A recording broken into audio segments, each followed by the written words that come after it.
नमस्कार, मी कनिष्का आणि आपण पाहत आहात खोज मास्टर न्यूज। राजकीय वादंग, बबनराव लोणीकर यांचा थेट इशारा। ज्या गावातून मला कमी मताधिक्य मिळेल त्या गावात 5 ते 10 कोटींच्या निधीची अपेक्षा ठेवू नका। मी 1-2 वेळा पाहिल्यानंतर त्या गावांवर फुल्ली मारेन, असं म्हणत भाजपा आमदार बबनराव लोणीकर यांनी थेट आपल्या मतदारांनाच इशारा दिला आहे।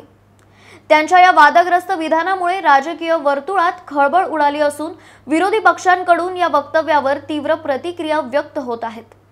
काहींनी यावर निवडणूक आयोगाकडे तक्रार करण्याची मागणी केली आहे। पावसाचा जोर, मुंबई, नाशिक, पुणे, ठाण्यात अडथळे।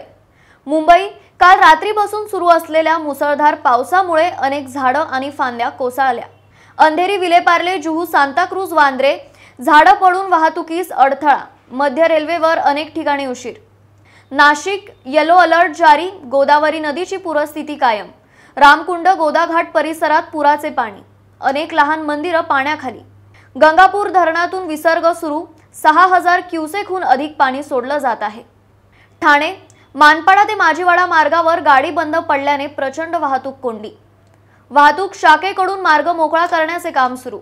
जळगाव, अपघाताची भीषण घटना। स्वामीनारायण मंदिराजवळ 2 ट्रकची समोरासमोर धडक। एक चालक जागीच ठार, दुसऱ्याला गंभीर दुखापत। महामार्गावर मोठी वाहतूक कोंडी। माळेगाव सहकारी साखर कारखाना, निवडणूक निकालाकडे सगळ्यांचे लक्ष। आज मतमोजणीला सुरुवात झाली आहे। 3 प्रबळ पॅनलमध्ये थेट टक्कर। बळीराजा पॅनल शरद पवार गट, सहकार बचाव पॅनल चंद्रराव तावरे, निळकंठेश्वर पॅनल अजित पवार गट। ही लढत केवळ कारखान्यापुरती मर्यादित नाही तर पवार घराण्याच्या वर्चस्वासाठी प्रतिष्ठेची आहे। पक्षांतरे, ठाकरे गटाला मोठा धक्का। सांगली मिरज शहर प्रमुख चंद्रकांत मैंगुरे यांनी अजित पवार गटात प्रवेश केला। शेकडो कार्यकर्त्यांना घेऊन शिवसेना ठाकरे गट सोडला। यामुळे सांगलीत ठाकरे गट कमकुवत झाल्याची चर्चा। शेतकरी संबंधित महत्त्वाच्या बातम्या। टोमॅटो बाजारात उधाण। नारायणगाव कृषी उत्पन्न बाजार समितीत 21,000 टोमॅटो क्रेटची उच्चांकी आवक। भाव 5 रुपये ते 15 रुपये प्रति किलो प्रतवारीनुसार। जल जीवन मिशन मधील दिरंगाई। जळगाव जिल्ह्यात 38 पाणी योजनांची कामं रखडली। फेरनिविदांमुळे खर्च दुप्पट, 15 कोटी रुपयावरून 30 कोटी रुपये। 1300 योजना मंजूर, यापैकी फक्त 334 पूर्ण। फार्मर आयडी बंधनकारक। शासकीय योजनांचा लाभ घ्यायचा असल्यास फार्मर आयडी अनिवार्य। जालना जिल्ह्यात 62.47 शेतकऱ्यांचीच नोंदणी पूर्ण। वाहतूक आणि अडचणी। अनेक शहरात पावसामुळे पाणी साचल्याच्या घटना। कार्यालयीन वेळेत नागरिकांना मोठ्या अडचणींना सामोरे जावं लागत आहे। पुणे, नाशिक, डोंबिवली, कल्याणमध्ये रस्ते जलमय। माळेगाव साखर कारखाना निवडणूक। मराठी भाषा, हिंदी सक्ती आणि जागतिक घडामोडी।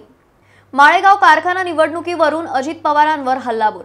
संजय राऊत यांनी अजित पवार यांच्यावर सडकून टीका करत म्हणाले, अजित पवार जिंकले याला काही महत्त्व नाही। सत्ता आहे, पैसा आहे, बँका रात्री उघड्या ठेवल्या। गाव सोडून 15 दिवस वाऱ्यावर राज्य सोडलंय। 500 कोटी कुठून आणणार? ही टीका करताना त्यांनी कारखान्यातील राजकारणात पैशाच्या वापरावर आणि प्रशासनाच्या अनुपस्थितीवर लक्ष केंद्रित केलं। हिंदी सक्तीवरून फडणवीस आणि केंद्रावर थेट हल्ला। फडणवीस महाराष्ट्राचे मुख्यमंत्री होते, त्यांनी मराठी शाळांच्या दुरवस्थेकडे लक्ष द्यायला हवं। हिंदी शिकवण्यासाठी इतकी धडपड का? उत्तर प्रदेशमध्ये हजारो हिंदी शाळा बंद पडतायत, शिक्षक नाही। मोदींची त्रिसूत्री महाराष्ट्रात नको, काऊ बेल्टमध्ये लागू करा। मराठी शाळा बंद, पण भाजप नेत्यांची मुलं इंग्रजी शाळांमध्ये। आम्ही अभिमानाने म्हणतो आमची मुलं मराठी शाळांमध्ये शिकली आहेत। कलाकारांना थेट प्रश्न। नाना पाटेकर, प्रशांत दामले कुठे आहेत? हिंदी सक्तीच्या मुद्द्यावर प्रतिक्रिया देताना राऊत म्हणाले, प्रकाश राज जसे कर्नाटकात आवाज उठवतायत तसे नाना पाटेकर, प्रशांत दामले कुठे आहेत? मराठीवर हल्ला होतोय आणि तुम्ही गप्प का? त्यांनी यामार्फत मराठी अभिनेते, साहित्यिक आणि बौद्धिक मंडळींनी भूमिका घ्यावी अशी मागणी केली। फडणवीस आणि शिंदेंना आवाहन, साहित्यिकांची नावं सांगा। फडणवीसांना 10 साहित्यिक माहिती आहेत का? शिंदेंना 5 साहित्यिकांची नावं माहीत आहेत का? मराठी माणसासाठी शिंदेंनी एकतरी बैठक घेतली का? बैठका घेताय ते मराठीवर आक्रमण करणाऱ्यांसोबत का? इराणच्या भूमिकेचं कौतुक. स्वाभिमान कसा असतो ते इराणने दाखवलं.